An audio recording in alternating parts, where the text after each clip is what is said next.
right, so we just got our first bit of results here in from the Boulder County Clerk's office. So we're finally looking at some firsthand results of tonight. And Brittany, it looks like the race is not as close to call as we originally thought. Yeah, I'm actually surprised. And the media has been covering up how crazy neck and neck it's been, and that's exactly what I've been hearing about my peers and fellow voters. And it does seem like Democrat John Hickenlooper is doubled in votes over Republican Bob Beaupre in the lieutenant governor position. Definitely, and I think especially in Colorado, now we see this a lot as a swing state. Definitely in the preliminary election results, we're always seeing the analysis be kind of neck and neck all the time. And it's obviously no surprise here in Boulder that we're definitely seeing a Democratic majority. But just to give you an idea of the numbers that we're looking at, we have here Mark Udall for the senatorial race is looking at 64.8% of the voters there. Cory Gardner is looking at 31% there. So that just goes to show you how far that spread is right here in Boulder County.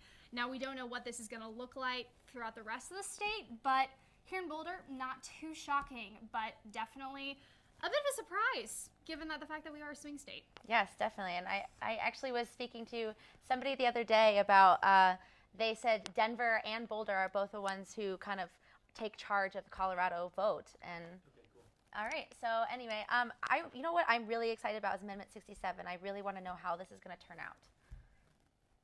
So Amendment 67 garnered a lot of attention this campaign season and became a hot topic, especially for the senatorial candidates. News Team's Kelsey Ray tells us more about how the Personhood Amendment could affect Colorado voters. Boulder Abortion Clinic has become a battleground for a quiet but persistent war between protesters and the women who seek health services. Dr. Warren Hearn, the abortion provider, says the protesters are disruptive. These people can't let anybody alone. They're out there in front of my office. They've been out there for 40 years.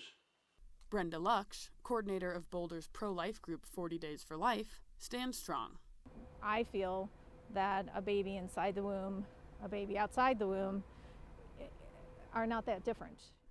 Opposing sides just cannot agree on what the amendment would mean for Colorado women. The whole purpose of the Amendment 62 is to keep abortions from happening, keep women from having abortion. I don't think that the law itself is designed to eliminate abortion. Dr. Hearn worries the law could punish mothers-to-be for simple accidents. If a woman is pregnant and she falls down on the ski slope and has a miscarriage, is she a criminal? That people who have miscarriages are going to be persecuted for killing their babies. I mean, that's ridiculous. Personhood has been a question on the Colorado ballots for years. But this time, the campaign has a new face. Heather Sorovic, whose unborn son Brady was killed by a drunk driver shortly before birth. The law says that Brady wasn't a person. Brady was a person. His life was worth defending. Planned Parenthood spokesperson Kathy Alderman says that the Voice for Brady campaign is simply repackaging an old idea. Like the prior versions, it is just as dangerous, but it is worded differently. It makes people believe that it's about protecting pregnant women, when in fact it would not protect pregnant women. Whether or not Amendment 67 passes, women seeking abortions are likely to encounter protesters for the foreseeable future. With CU News, I'm Kelsey Ray. If it goes through, Amendment 67 could also look into another consequences for abortion. And Brittany, we just got some statewide preliminary election results. Now, keep in mind, these are very preliminary, but we are looking at the higher 40 range for Senator Mark Udall and 41% for Cory Gardner right now.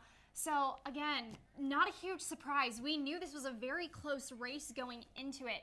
But this is definitely a big election, not only for Colorado, but the whole United States as well, looking into the Obama administration to see exactly, and look, we got some numbers up on the screen just to give you a better idea of what we're looking at for tonight, really. This is going to be extremely interesting and definitely a huge election for the state of Colorado. I can't say that enough, quite honestly, Brittany, and I know. No, it's definitely a big deal tonight. And I believe that, you know, this whole like neck and neck thing, it's pretty intense, and it has me sitting on the edge of my seat. I know this. And having this iPad in front of me is a huge thank you. Constantly seeing these numbers come in, and obviously, like, Democrats are staying ahead. Mark Udall is almost doubled in percentage over Republican Cory Gardner's. Not surprised, honestly. I was a little nervous, but it seems to be coming through really quickly for us up here at the desk. Now, I want to go back to something we talked about briefly just before we introduced Amendment 67, and that was really the fact that we are a swing state, but we have so many different areas that are definitely powerhouses as far as how our state swings in each election. I know earlier we talked about Boulder and Denver and how those tend to make the state go a little blue, and then of course areas such as Colorado Springs, and then over further western Colorado we definitely see more red areas. But I think this election especially, it's been more based on those issues and not necessarily a partisan election where people are looking at the parties necessarily. They've definitely been looking more at those amendments, those ballot measures, things like that especially. I definitely agree with that. So yeah, again, these numbers are preliminary. Of course, we'll be here at the top and bottom of the hour. And coming up later on election night, CU created some friendly competition with other Colorado universities to get those final votes in. All right, we'll see you in 30 minutes.